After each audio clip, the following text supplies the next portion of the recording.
நிறைய ட்ரூப்ஸ் கேட்டது என்ன அப்படின்னு கேட்டிங்கன்னா, இந்த டெக்சாஸ் மாகாணத்தில் என்ன நடந்துட்டு இருக்கு விக்கி அப்படிங்கிறது தான். டெக்சாஸ் மாகாணம், அமெரிக்காவினுடைய டெக்சாஸ் மாகாணம், இதை பற்றி கேள்விப்படாத நபர்களே இருக்க மாட்டாங்க. ஆனால் இன்னைக்கு டெக்சாஸ் மாகாணம் பெரிய அளவில் பேசப்படுது அப்படின்னா அங்கே பல பிரச்சனைகள் நடந்துட்டு இருக்கு.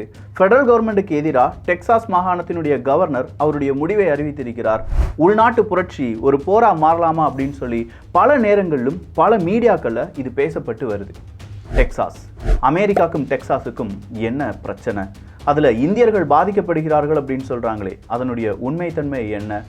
ஜோ பைடன் அவர்களுக்கு அடுத்த தலைவலி ஸ்டார்ட் ஆயிருக்கு அப்படின்னு சொல்கிறாங்களே, அதனுடைய முக்கியமான சில பிரச்சனைகள் தீர்க்க முடியாத பிரச்சனையாக மாறி நிற்கிறது அப்படின்னு சொல்கிறாங்களே, இதனுடைய புள்ளி விவரங்கள் என்ன?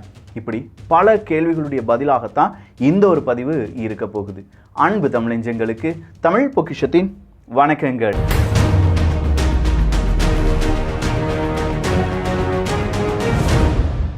டெக்சாஸ் மாகாணம், யுனைடெட் ஸ்டேட்ஸ் ஆஃப் அமெரிக்கா அப்படின்னு சொல்லும்போது கிட்டத்தட்ட 50 ஸ்டேட்ஸை உள்ளடக்கிய ஒட்டுமொத்தமான ஒரு ஐக்கியம் தான் இந்த United States of America. So 50 states உள்ளடக்கிய ஒரு ஃபெடரல் கவர்மெண்ட், அதுக்கு அதிபராக இருப்பவர் ஜோ பைடன் அவர்கள்.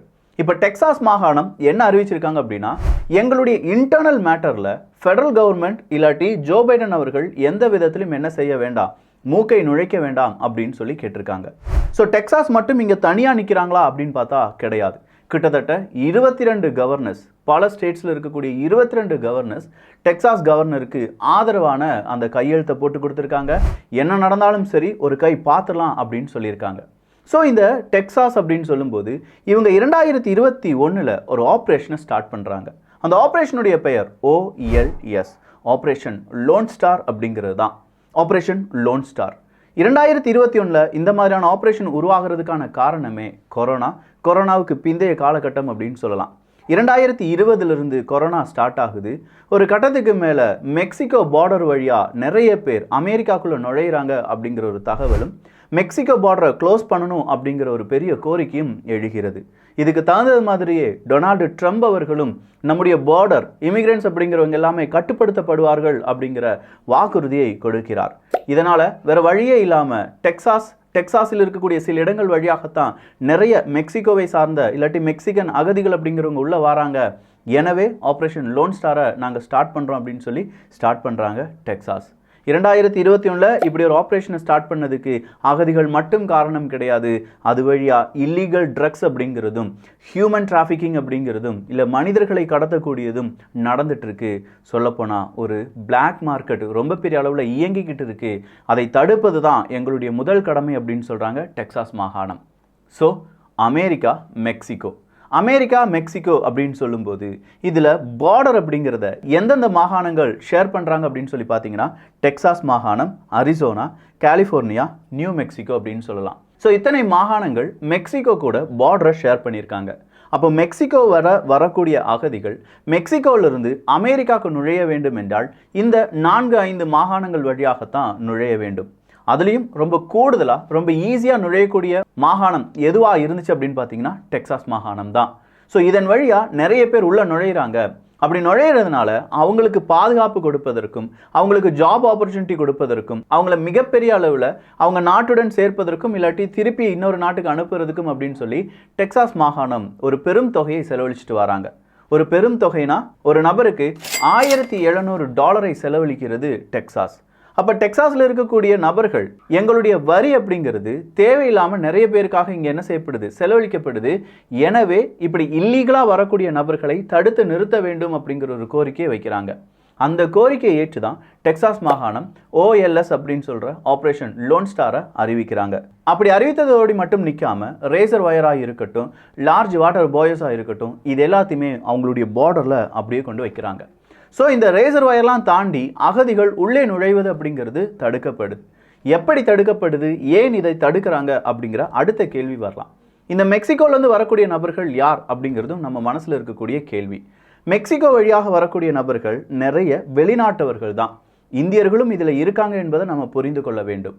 ஸோ மெக்சிகோவில் வரக்கூடிய மெஜாரிட்டியான பர்சன்ஸ் இந்த அமெரிக்கா கிட்ட இருக்கக்கூடிய வேறு சில நாடுகள் இருக்குது பார்த்தீங்களா, மெக்சிகோவை சார்ந்தவர்கள், குவாட்டமாலனை சார்ந்தவர்கள், ஹோண்டுரை சார்ந்தவர்கள், வெனிசுலாவை சார்ந்தவர்கள், இந்த நாட்டை சார்ந்தவர்கள் எல்லாருமே ஃபர்ஸ்ட் மெக்சிகோக்குள்ளே வருவாங்க. மெக்சிகோவில் வந்தவங்க அடுத்ததா என்னென்ன வழிமுறைகள் இருக்குது, இந்த 5 ஸ்டேட்ஸ் சொன்னேன் பாருங்க, அந்த 5 ஸ்டேட்ஸ் வழியாக எப்படி போகலாம் அப்படிங்கிறதுக்கு நிறைய ஏஜென்ட்ஸ் இருக்காங்க. அந்த ஏஜென்ட் கடல் வழியாகவோ, அங்கே இருக்கக்கூடிய நதிநீர் வழியாகவோ, அங்கே இருக்கக்கூடிய காடுகள் வழியாகவோ இவங்களை என்ன செஞ்சுருவாங்க, அமெரிக்க பார்டருக்குள்ளே கொண்டு போயிடுவாங்க. ஒன்ஸ் இவங்க அமெரிக்க பார்டருக்குள்ளே போயிட்டாங்கன்னா இவங்களை பாதுகாக்க வேண்டியது யார் அப்படின்னு பார்த்தீங்கன்னா அமெரிக்கா தான். ஏன்னா அமெரிக்காவில் அப்படி ஒரு சட்டமே இருக்கிறது. ஸோ இவங்களை பாதுகாப்பது அப்படிங்கிறது சாதாரண விஷயம் கிடையாது. இவங்களுக்கு நீ தனியாக ஒரு குடியிருப்பு அப்படிங்கிறது இருக்க வேண்டும், இவங்களுக்கான பாடத்திட்டங்கள், இவங்களுக்கான செலவுக்கான பணம் அப்படின்னு சொல்லி இதை எல்லாத்தையுமே எந்த மாகாணம் வழியாக உள்ளே போகிறாங்களோ அந்த மாகாணங்கள் அவங்களுக்கான செலவுகளை கொடுக்க வேண்டும். இதில் டெக்சாஸ் வழியாக அதிக பேர் உள்ளே வராங்க அப்படின்னு சொன்ன உடனே தான் டெக்சாஸ் என்ன செய்கிறாங்க, அவங்களுடைய ஆப்ரேஷனை ஸ்டார்ட் பண்ணுறாங்க.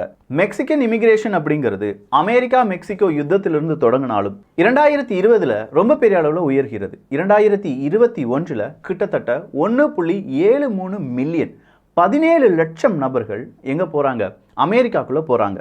அதே இது 2022 நம்ம எடுத்து பார்த்தோம்னா கிட்டத்தட்ட 28 லட்சம் மனிதர்கள் அமெரிக்காக்குள்ள அகதிகளாக போகிறாங்க. 2023 எடுத்து பார்த்தோம்னா அப்போது ஒரு 28 லட்சம் மனிதர்கள் போகிறாங்க. அப்போது இவ்வளவு மனிதர்கள் புதுசாக இல்லீகலாக எங்கே போகிறாங்களாம், அமெரிக்காக்குள்ளே போகிறாங்க அப்படிங்கிறது தான் பெரிய ஒரு கன்சர்னாக இருக்குது.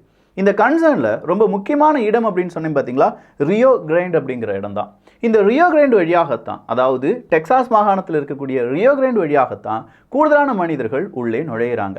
அதை தடுப்பதற்கு தான் இந்த ரியோ கிராண்ட் பகுதிகளில் இந்த ரேசர் வயர் அப்படிங்கிறத போடுறாங்க டெக்சாஸ் மாகாணத்தினுடைய அரசாங்கம். இப்போ நம்ம சொன்ன ஆபரேஷன் லோன் ஸ்டார் அப்படிங்கிறத Texas Department of Public Safety மற்றும் டெக்சாஸ் மிலிட்டரி டிபார்ட்மெண்ட் இவங்க 2 பேரும் சேர்ந்து தான் என்ன செய்கிறாங்க, இந்த ஆப்ரேஷனை நடத்துகிறாங்க. இந்த ஆப்ரேஷன் நடத்துனதுனால டெக்சாஸுக்கு ஏதாவது நல்லது நடந்திருக்கா அப்படின்னு பார்த்தா நிறைய செலவுகளும் நடந்திருக்கு. இந்த ஆப்ரேஷன் அப்படிங்கிறது கிட்டத்தட்ட 12 பில்லியன் அமெரிக்க டாலரை டெக்சாஸ் மாகாணம் இழப்பதற்கு காரணமாக இருந்திருக்கு. ரேசர் ஒயர்ஸாக இருக்கட்டும், 10,000க்கும் அதிகமான நபர்களை காவல்துறை அதிகாரிகளாக இந்த பார்டரை க்ராஸ் பண்ணாமல் தடுப்பதற்காக அவங்க நிறுத்தினதாக இருக்கட்டும், வந்தவங்களை திருப்பி அனுப்புறதாக இருக்கட்டும், இப்படின்னு சொல்லி வருடத்திற்கு 2-3 பில்லியன் அமெரிக்க டாலரை செலவு பண்ணிட்டு வராங்க டெக்சாஸ் மாகாணம். சரி, இவ்வளோ பெரிய விஷயங்கள், இவ்வளோ ரெஸ்ட்ரிக்ஷன்லாம் நடந்த பிறகு அந்த நபர்கள், அதாவது இல்லீகலாக உள்ளே வர்றவங்களுடைய எண்ணிக்கை குறைஞ்சிருக்கான்னு பார்த்தா 9% இன்க்ரீஸ் ஆகிருக்கு. போன வருடத்தை விட இந்த வருடம் இவ்வளவு ரெஸ்ட்ரிக்ஷன் பண்ணியுமே 9% இன்க்ரீஸ் ஆகிருக்கு. ஆனால் அதே நேரத்தில் இந்த மெக்சிகோ பார்டர் இருக்கக்கூடிய வேறு மாகாணங்கள் இருந்துச்சு பார்த்தீங்களா, அரிசோனாவாக இருக்கட்டும், கலிஃபோர்னியாவாக இருக்கட்டும், நியூ மெக்சிகோவாக இருக்கட்டும், இதன் வழியாக வர்றவங்களுடைய எண்ணிக்கை 62% இன்க்ரீஸ் ஆகிருக்கு. ஸோ ஒரு பக்கம் 62% இன்க்ரீஸ் ஆனது, இந்த டெக்சாஸில் வெறும் 9% மட்டும் இன்க்ரீஸ் ஆகிருப்பது டெக்சாஸ் மாகாணம் எந்த அளவுக்கு அவங்களுடைய ரெஸ்ட்ரிக்ஷனை கொண்டு வந்திருப்பாங்க அப்படிங்கிறத நம்மளால உணர முடியுது. இவ்வளோதான் இந்த டெக்சாஸ் மாகாணம் செஞ்சாங்களா அப்படின்னு பார்த்தா கிடையாது. 454 மில்லியன் டோசஸ் ஆஃப் ஃபேண்டனைல் அப்படிங்கிறத சீஸ் பண்ணியிருக்காங்க, போதை மருந்துன்னு வச்சுக்கோங்களேன். அப்போ இதையும் தடுத்து நிப்பாட்டியிருக்காங்க டெக்சாஸ் மாகாணம்.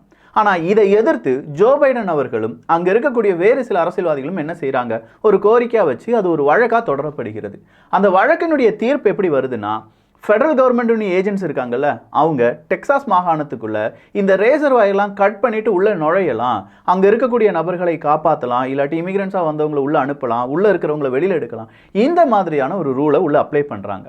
அப்போ இந்த ரூலை அப்ளை பண்ணும்போது இந்த டெக்சாஸ் மாகாணத்தினுடைய கவர்னர் என்ன சொல்கிறாருன்னா, நாங்கள் அமெரிக்கன் ஃபெடரேஷனுக்குள்ளே இருப்பது எங்களுடைய சுயசார்பாகவும் எங்களுடைய இறையாண்மையும் பாதிக்காத வகையில் நீங்கள் என்ன செஞ்சுக்கணும், உங்களுடைய சட்டத்தை வகுக்க வேண்டும், அதற்கான வழிமுறைகள் நம்முடைய கான்ஸ்டிடியூஷனில் இருக்குது அப்படின்னு சொல்லி அந்த கான்ஸ்டிடியூஷனை முன்னாடி கொண்டு வராங்க. ஆர்டிகிள் 4 செக்ஷன் 4ல் அமெரிக்கன் ஸ்டேட்ஸில் இருக்கக்கூடிய அந்த மாகாணங்கள் ஏதாவது ஒரு இன்வேஷன் நடந்துச்சுன்னா அதை தடுக்கலாம் அப்படின்னு சொல்லியிருக்காங்க.